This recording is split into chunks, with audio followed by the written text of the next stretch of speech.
السلام عليكم ورحمة الله تعالى وبركاته. إخواني أخواتي، إن شاء الله يلقاكم هذا الفيديو في أحسن الأحوال.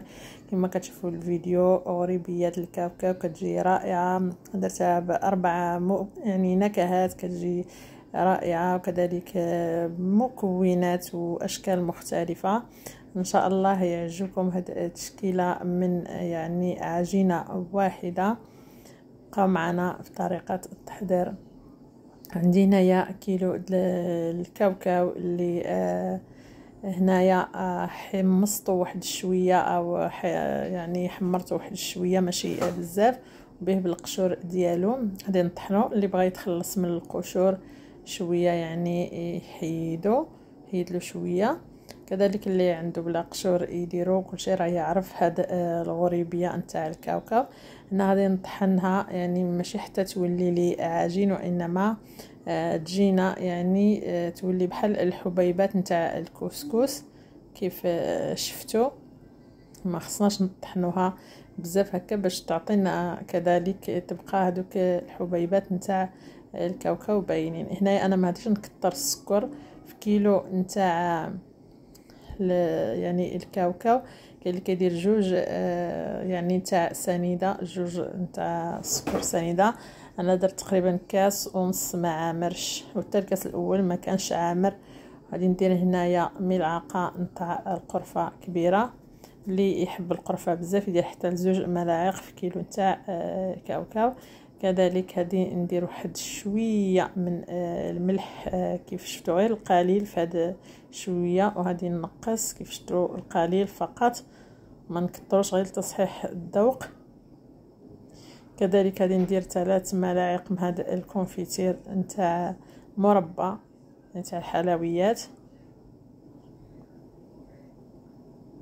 وهذه ندير 8 ملاعق من زيت المائدة او زيت الروم، يعني زيت الطياب كيف كنقولوا. 8 ملاعق عفوا 8 في كيلو نتاع الفول السوداني. غادي نخلطوا هاد المكونات جيدا ونمعكوهم هكا جيدا باش يتخلطنا يعني هذوك المكونات. وعاد هذه نزيدو نضيفو البيض، ضروري تلبسنا هاد يعني هاد الحبيبات الكاوكاو بجميع يعني هذوك المكونات ودوك العناصر اللي درناهم فيها. نبقاو نخلطو فيهم جيدا. كيف تعرفوا هاد الحلوى ما كتخطى حتى بيت مغربيه في العيد، كلشي كيحبها، الصغير والكبير، كتجي رائعه ومعلكه. انا غادي نضيف الحبه الاولى نتاع البيض، يعني البيض هنا نبقاو نزيدو بالتدريج. كاين الكاوكاو اللي كيطلق الزيوت يعني ما كيتشربناش بزاف، وكاين انا هزت لي هاد العجينه 3 بيضات. هنا الخماره على شويه وكنت غادي ننساها 8 غرامات حتى 10 نتاع الغرامات في الكيلو. من 8 اللي بغى يدير 8، اللي بغى يدير 10 نتاع الغرام يدير 10 نتاع الغرام في كيلو نتاع الفول السوداني. كيف شفتوا هنايا زدت البيض،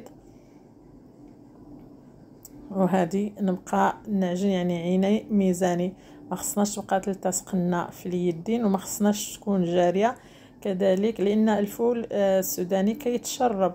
وإلا كانت العجينه قاصحه من هذه نشكلوها نديروها في الفران، ما هذيش تجينا مشقه، ما هذيش تجي مشقه بزاف. الا كانت الفول يعني هذا السوداني كان قاصح العجين، ضروري خص تكون يعني لينه عاد باش نجمعوها. الا كان العجين قاصحه، وإلا شفتوا ان ملي تكونوا تشكلوها قساحت معكم العجين، فضربوا بيضه وتبقاو تزيدوا فيها يعني حتى ترجع لكم لينه هكا، باش الحلوه تجي مشقه ومفرقعه يعني هكا في الفران كيف كنقولوا، ما تجيش محتفظه على الشكل ديالها. الا كان العجينه قاصحه ما هاديش تشكل لكم مزيان في الفران، وما هاديش تفرقع في الفران يعني تجي مشقوقه.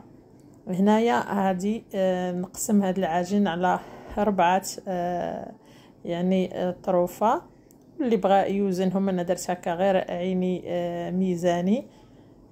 وهذه نديرو فيها اضافات كل وحده بنكهه النكهات اللي غادي نزيدو فيها. في هذا الاثناء مثلا يعني هذه انا نزيد الكوك في واحد العجينه، وكذلك الشوكولاط الاسود، وهذه نزيد القشور الليمون اللي او البرتقال اللي هما ديجا عسلتهم او محتفظه بهم في الثلاجه. كيف شفتوا العجينه راها لينه، ولكن هذه نزيدوا لها بحال هذوك بحال الجلجلان هنا ما كيتشربش السوائل لانه ماشي مطحون. هذه نزيد 3 ملاعق من الجلجلان كل كره، وهذه نزيد فيها مكون اللي هذه يعطيها يبدل لها يعني يزيد لها مذاق اخر على مذاق الفول السوداني او القوقاو. غادي نخلط هاد المكونات هكا حتى يندمجوا ونجمع العجين. واللي يبغى يخليها غير بالكاوكاو ويخليها يعني بنفس اللون تاع الكاوكاو فيخليها، واللي بغى يشكل يدير اشكيلات ينوع فليه الاختيار. كاين اللي كيدير فلون فيها حتى النكهه نتاع يعني فلون بالكراميل كلها، ويبقى الاختيار. كاين يدير قشور يعني الحامض، انا درت قشور الليمون. شفتوا هنا درت 2 ملاعق او 3.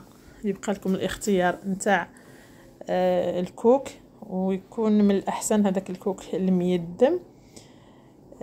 هنا الا شفتوا العجينه نتاع الفول السوداني بدات كتقصح او تنشف لكم، فهنايا ضربوا واحد البيضه وزيدوا بالمعلقه غير شويه، لان الكوك راه كيتشرب كينشف العجينه، وانا بدات كتنشف معايا العجينه فاضطريت انني نضرب واحد البيضه كيف هذه تلاحظوا. وهذه نزيد بالملعقه شويه نطع البيض ونزيد نخلط لان الكوك كينشف.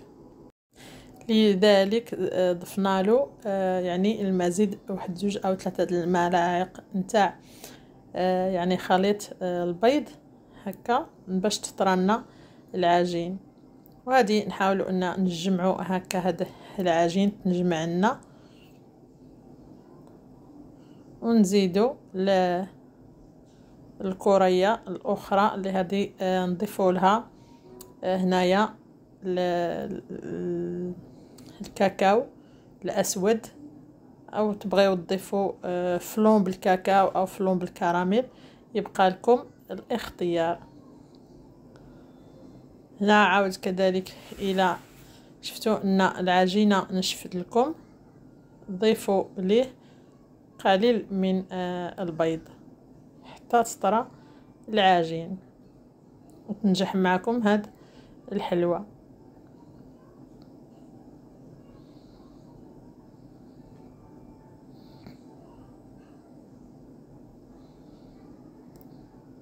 انا خلطتهم غير في هذا الاناء او هذا الصحن لانه كبير. كيف شفتوا هنايا درت قشور الليمون معسل اللي كنعسلو دائما، نحتفظ بالقشور نتاع الليمون ونديرو في الكونجيلاتور من نجمع واحد الكميه كبيره، يعني نسلقها ونعسلها ونديرها في الكونجيلاتور او في شي وعاء اللي يجي في الثلاجه وتبقى محافظه يعني محافظه عليها. وكذلك من ندير شي حلوه او كنديرها في البسطيله نديرها في الكيك كتجي النكهه تاع الليمون تجي صراحه جد رائعه. فبعد ما ضفنا الاضافات للعجينه او الغريبيه ديالنا ونكهناها بكل يعني بالنكهات اللي حبينا، فهذه نكورهم هكا كويرات ونمرغدهم في السكر كلاصي سبيسيال. اللي معناه السكر كلاصي سبيسيال نضيف عليه واحد 2 ملاعق 3 من النشا، وهذه نوركوا عليهم واحد شويه ماشي بزاف ونديرهم في اللاطه. في هذه الاثناء راني شعلت الفران يسخن على درجه 180 درجه، يعني يسخن باش ملي نكمل لاطا يكون الفران عندي يعني سخن. فهنا باش ما تلتصقناش في اليدين ديالنا نحاولوا نستعينوا بماء الزهر، نديرو في اليدين ديالنا، نغمسوا يدينا في ماء الزهر ونكوروا العجين ونحطوه هكايا في الكوك. نبقاو مستمرين بهذه الطريقه حتى نكملوا الكويرات او العجين اللي عندنا. فهنا يبقى التزيين يعني على حسب، هنايا بغيتو تزينوهم تخليهم يعني عاديين او تزينوهم بمرصويات نتاع القرقاع، وكل عجينه وانتم يبقى لكم الاختيار باش يعني بغيتو تزينهم. بغيتو هذه تخليوها هكا عاديه اللي ضفنا فيها الكاكاو المر، او بغيتو الاخرين تزينوهم بالقرقاع او هي، المهم يبقى لكم الاختيار كل واحد. وانا هذه اللي درت فيها يعني القرقاع هكا نصف نتاع القرقاعه، كنت غادي نخليها سامبل، والاخرى يعني عجينه اخرى اللي نضيفها في السكر كلاصي ونضيف عليها القرقاع. فانا يا درت هذه اللي يعني حتى هذه درتها بالقرقاع، يعني تقريبا 2 عجينات هكا. وواحد العجينه درتها بالسمسم الابيض، وواحد العجينه كيف هذه تلاحظوا درتها كاين اللي يديرها برقائق اللوز كذلك، الا عندكم رقائق اللوز ديروها. وهل كاين كذلك اللي يبغي يزينها باللوز كونكاسي او يعني الكاكاو دايما مثل